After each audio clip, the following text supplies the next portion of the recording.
প্রিয় ষষ্ঠ শ্রেণীর শিক্ষার্থীরা, শুভেচ্ছা নিও। আজকে আমি তোমাদের বাংলাদেশ ও বিশ্ব পরিচয় বিষয়ের নতুন বই থেকে ষষ্ঠ অধ্যায় বাংলাদেশের পরিবেশ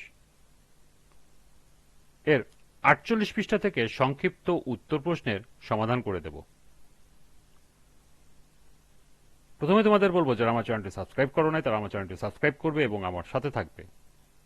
তাহলে চলো আমরা ক্লাস শুরু করি।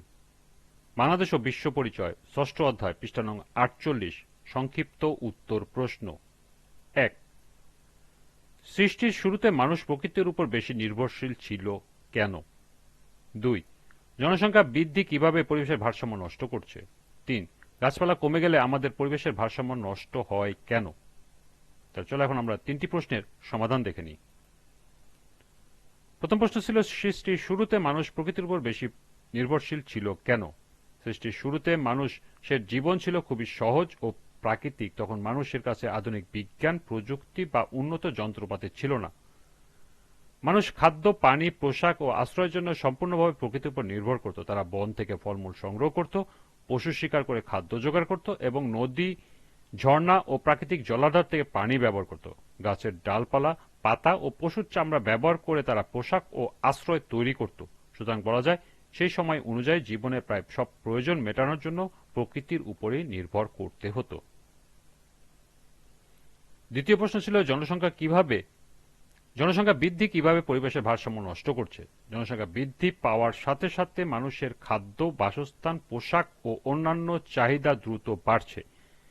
এই চাহিদা পূরণের জন্য মানুষ নতুন ঘরবাড়ি, রাস্তা, কলকারখানা ও বিভিন্ন স্থাপনা তৈরি করছে। এর ফলে বনভূমি কেটে ফেলা হচ্ছে এবং প্রাকৃতিক সম্পদ দ্রুত নষ্ট হচ্ছে। এছাড়া শিল্প, কলকারখানা ও যানবাহনের ধোঁয়া পরিবেশের দূষণ বাড়াচ্ছে। অতিরিক্ত বর্জ্য, প্লাস্টিক ও দূষণও পরিবেশের ক্ষতি করছে। এসব কারণে স্বাভাবিক ভারসাম্য নষ্ট হচ্ছে এবং পরিবেশের উপর নেতিবাচক প্রভাব পড়ছে। তৃতীয় এবং শেষ প্রশ্ন ছিল, গাছপালা কমে গেলে আমাদের পরিবেশের ভারসাম্য নষ্ট হয় কেন? গাছপালা পরিবেশের জন্য অত্যন্ত গুরুত্বপূর্ণ। গাছপালা বাতাস থেকে কার্বন ডাই অক্সাইড গ্রহণ করে এবং অক্সিজেন ছেড়ে দেয়, যা মানুষ ও অন্যান্য প্রাণীর বেঁচে থাকার জন্য প্রয়োজন। গাছপালা মাটি শক্তভাবে ধরে রাখে, ফলে ভূমিক্ষয় কম হয় এবং বন্যা ও ঝড়ের ক্ষতিও কমে। এছাড়া গাছপালা পরিবেশকে ঠান্ডা রাখতে সাহায্য করে এবং বিভিন্ন পশু পাখির বাসস্থান হিসেবে কাজ করে। কিন্তু গাছপালা কমে গেলে বাতাসে কার্বন ডাই অক্সাইডের পরিমাণ বেড়ে যায়, তাপমাত্রা বৃদ্ধি পায় এবং মাটির ক্ষয়ও বাড়ে।